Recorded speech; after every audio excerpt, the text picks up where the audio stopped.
Għall-ewwel darba s-settur tas-saħħa f'Għawdex ser igawdi minn investiment ta' 5 miljun euro fondi Ewropej, fondi li ser jintużaw għal xiri ta' apparat ġdid tal-ogħla teknoloġija.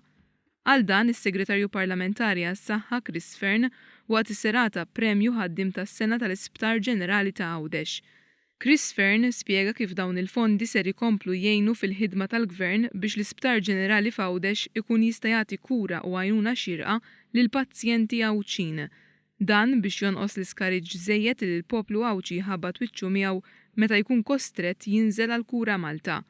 Fern irrimarka li minn mindu nfetaħ id-daycare unit madwar 400 pazjent għamlu użu minnu, filwaqt li fil-każ tal-kura tal-għadam f'Għawdex m'hemmx waiting lists.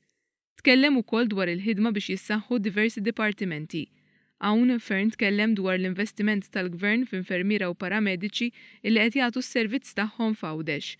Chris Fern enfasizza fuq il-viżjoni tal-Gvern, dik illi l-qasam tas-saħħa f'Għawdex ikun xprun ekonomiku li jiġġenera xogħol barra l-isptar. Fern irringrazzja lil ħaddiema tal-isptar fil-ħidma tagħhom biex jingħata l-aħjar servizz mediku lil pazjenti.